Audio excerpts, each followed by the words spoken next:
Okay everybody, in today's video we're going to be looking at the Belgian Model 1935 Mauser.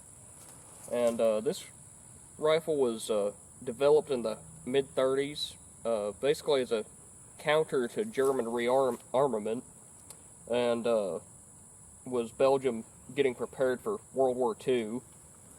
And initially when they were developing this rifle, there was a lot of debate in Belgium about whether or not to produce brand new rifles, to just make use of surplus rifles and just refurbish existing rifles. And eventually they'd end up producing new-made rifles, but at first these rifles were supposed to be made with surplus German parts. And they also began producing a rifle, the 89/36, which looks a lot like this, but it uses modified 1889 Mauser action and still has the 5-round magazine that sticks out, single stack. But the initial production of these made by MAE were made with surplus German receivers that they reworked, and as many surplus German parts as they could use from Gewehr 98s that they'd captured. And you can spot those easily from far away because they'll have a stock disc in the side that the Germans had for information on it, but they just paint it black and not have any information marked on them because Belgium didn't use stock discs. And then they began producing them at FN, and this is what this one is, and it has a crest of Leopold III on the top of it, and it also says FN on the side of the receiver. Was the manufacturer of this one. And the sights on it go from 100 up to 2,000, and it sort of has a unique rear sight style compared to most other Mausers, just slightly different than most of them. And up at the front you have your barrel band bayonet lug combo, and front sight protector wings and cleaning rod.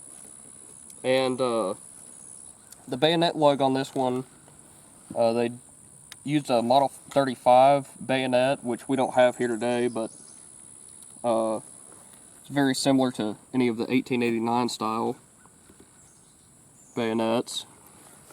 And the sling we have on it right now is a French sling that would be used on a Mauser 36, but it's very similar to what the Belgians used. And this is one that was made at FN and actually got all the correct proof marks on it and was sent out into service, but a lot of them that were made by FN were captured at the factory by the Germans, and some of those won't even have the crest marked on top because they were captured so soon. But around 60,000 would be made by MAE, and then around 10,000 by FN. And this is one of the earlier FN guns, and they're chambered in 7.65 by 53. This is often called Argentine, but Belgium adopted it in 1889 and Argentina later in 1891. And yeah, these rifles would see service with Belgium until they were captured, and see a lot of service with the Germans, and you can see pictures of German soldiers carrying these all over the place, and you can even see them with pictures of German soldiers carrying these in front of buildings in Russia. So they saw service pretty much everywhere that the Germans went, and yeah, that's pretty much the history behind them. Afterwards, a lot of them were returned to Belgium, and then a lot of them were bringbacks by U.S. servicemen. And yeah, that's pretty much all I'm going to say about it, so let's get into shooting it some. Alright, we're going to load up another 5 rounds. And I forgot to mention on the intro, make sure to check out the book if you have any FN Mausers, the FN Mauser rifles by Anthony van der Linden. It's a great book if you want any information on one of these rifles or any other rifle made by FN. Or any Mauser rifle made by FN, I should say.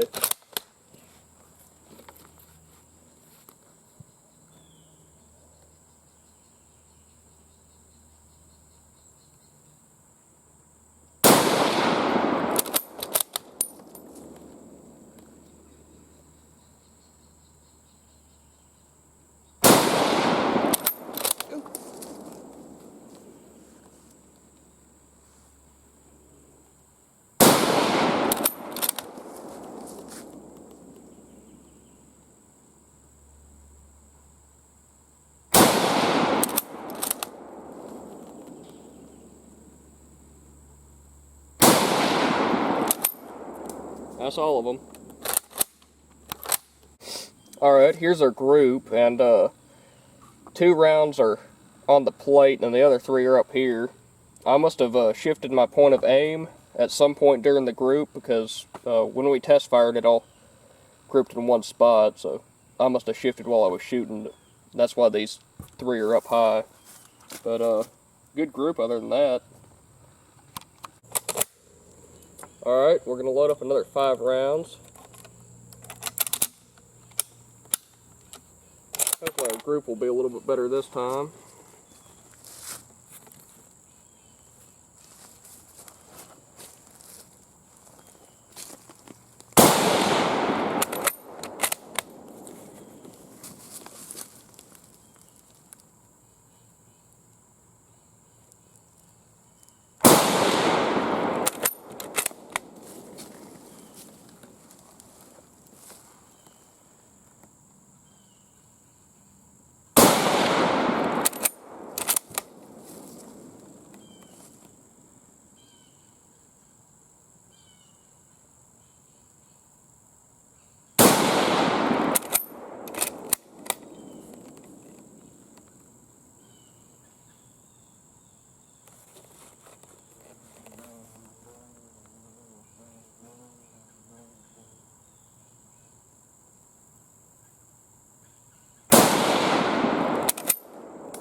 That's all of them.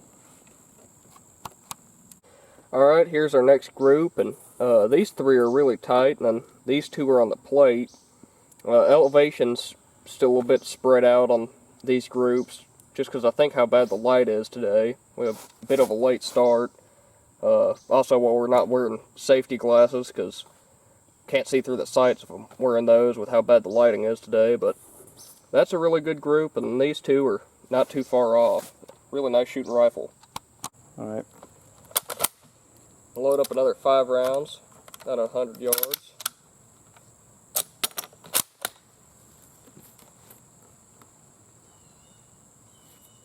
And this gun does seem to be shooting a little bit high, so this will definitely be a candidate for hand loading some 7.65 ammo to get it shooting dead on target.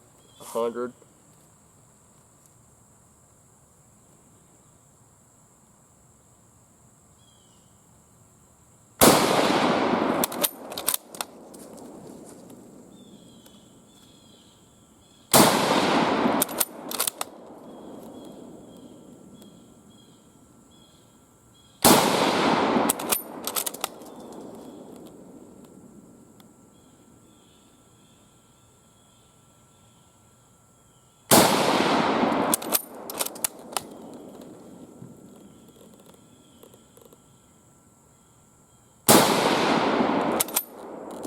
That's all 5 of them.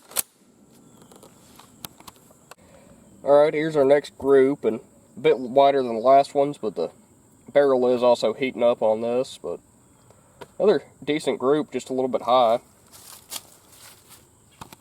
Alright everybody, that's going to wrap it up for the video. We had a lot of fun with the Belgian Model 35 Mauser, and these are really cool rifles with a lot of interesting history, from, you know, the Blitz in 1940 to being used with German forces that captured them until the end of the war. These guns just were all over the place during World War II, and just great service rifles overall. And since this is an FN one, this one was made between January and I believe May of 1940, and yeah, these would be made in between then, and then the rest of them were captured by the Germans, so didn't make it to the front lines. And if you want to see any more of this one, let us know in the comments, and we'll catch you in the next one.